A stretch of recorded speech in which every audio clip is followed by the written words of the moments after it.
What is up, everyone? Welcome back to another video here on fantasyfootballscout.co.uk. Today we're having a quick run through of what a game week 30 wildcard draft would look like. Even if you're not on wildcard, it's generally going to be a discussion about the players I think you should be targeting between now and the end of the season as well. Before we go any further, if you haven't already liked the video, if you haven't already subscribed, make sure you do both of those things. A bit of a caveat for this wildcard draft.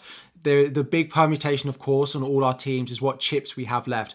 If you don't have your free hit left, I think it's very difficult to plan a wildcard draft going into game week 30. I don't think it's the right time for you to be playing your wildcard, and I think a game week 33 wildcard after the game week 32 blank game week is the best time to play it if you do not have your free hit available.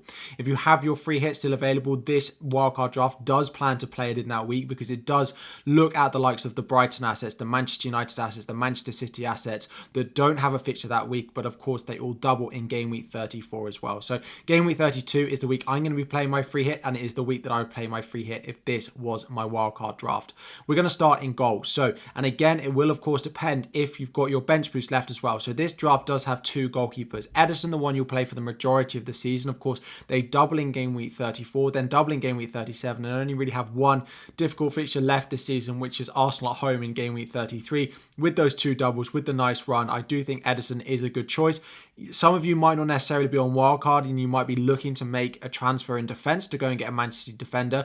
John Stones is probably be the one that I would go and get, but of course there can be a lot of rotation with those defenders in and around the Champions League especially, which is why I'd probably go with Ederson in goal just to start every week. And there are some really good defenders with attacking threat that you can be picking in your defence, so Ederson's in here. Now, the backup goalkeeper we've got is Leno. I did want to have Iverson in there, but with the new Leicester manager, we don't know whether it's going to be Iverson or Danny Ward in goal. Leno's the cheapest goalkeeper that does double in game week 34. If you do have a bench boost, you could invest a little bit more, going up to 4.9 million and going for Fabianski, or if you're not in bench boost, just go and buy the likes of Iverson or Danny Ward and hedge your bets about who it's going to be. But you can play Ederson pretty much for the remainder of the season. It's only if you need a second goalkeeper for your bench boost. And of course, Leno and Fulham do have a double game week in game week 34. Moving into defence, we do have double Newcastle. So they don't necessarily have a double in game week 34, but they do have Southampton at home if you do plan on playing your bench boost that week. They then, of course, have the double that is predicted to fall in game week 36 against Brighton. That is a week where there aren't likely to be many other doublers. So having a double Newcastle defence would be quite a good strategy there. You don't necessarily have to play them between now and then that much, particularly Botman. He can sit on your bench. You do have some other good defenders in here. One of those is Luke Shaw. Now, Manchester United didn't look that great in the first part of game week 29. A lot of us hoping that they come back and look a bit better in the second half in their remaining fixture at home to Brentford. But I still think Luke Shaw is good. They have Everton and Nottingham Forest in their next two, plus predicted to double in game week 34 as well, then doubling again likely in game week 37. I still think triple Manchester United is the way to go, and Luke Shaw for me is still the best defender that we could be owning. We do have a Stupinan in here, so we have gone with the Brighton option again after game week 32, where they of course blank. They have a nice fixture in game week 33, predicted to double again in game week 34, 36 and 37 with nice fixtures in and around then. I think a triple up on Brighton is a fairly obvious thing if you are wildcarding this week, of course, if you are free hitting in game week 32 as well. And the final defender is the controversial one. I can already see it in the comments, and that is Trent Alexander-Arnold. Their form away from home this season has not been good. However, they have no Europe left. The rotation there is likely to be more minimal than some of the other teams that you could potentially be targeting. Plus, if we look between now and the end of the season, they have that double game week in game week 34. Then they have a nice run of fixtures, as I said, without any rotation. You could downgrade him if you need money elsewhere, but I do think it's worth a punt, particularly if you are chasing on that Liverpool defence. You can bench him this week against Arsenal and then look to play him from game week 31 onwards. Moving into midfield, we do have quite a template midfield, I think, and again, a midfield that does blank quite heavily in game week 32. We have the double Brighton midfield, and I've gone with March and Matoma. Yes, McAllister continues to get penalties, but I'd still back the open play threat that both of these have. Now, Matoma's underlying numbers are by far the worst of March, McAllister and Matoma, but he just seems to be one of those elite finishers in and around the Premier League at the moment, like we've seen with Son in previous seasons.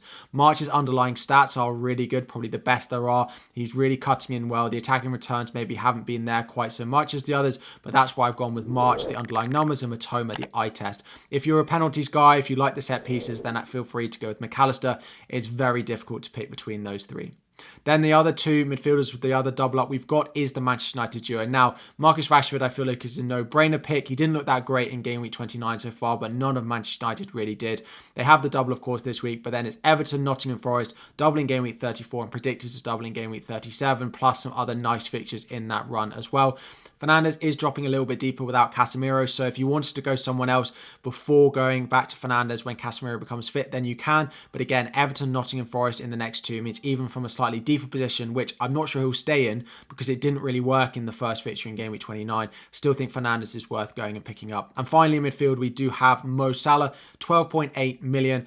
Again, scored in game week 29. Even when Liverpool aren't performing, he is starting to pick up some goals. There are some good fixtures they have, plus the double in game week 34, plus no double for the likes of Harry Kane. So I do think it's worthwhile going and picking up Mo Salah. I do think he'll likely finish the season strong. They don't have any Europe. They don't have any other cup competitions to really compete with. So you should be expecting Mo Salah to play every week, which can't really be said for the likes of Erling Haaland or some of the other premiums from those top teams, the likes of Kevin De Bruyne, who might be rotated in and around the Champions League as well.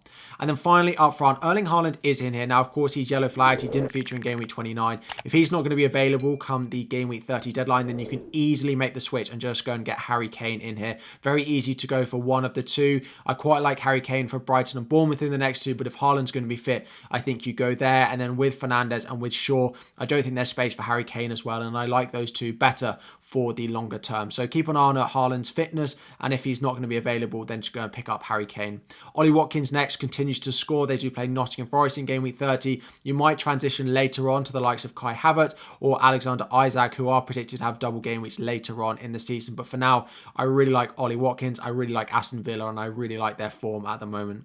And then finally is Dominic Solanke. Solanke falls into the same bucket as Leno.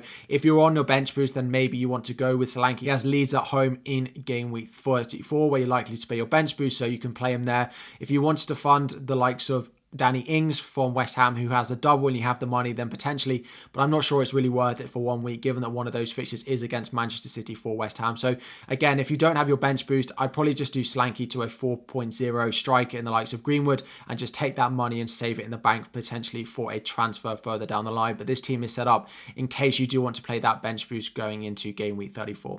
So this is the wildcard draft. This week, you'd probably play a 3-5-2. You may end up playing Solanke over one of your Brighton mids, depending on who you wanted to start in that, given that Brighton are away at Spurs and Solanke has an easier fixture up against Leicester.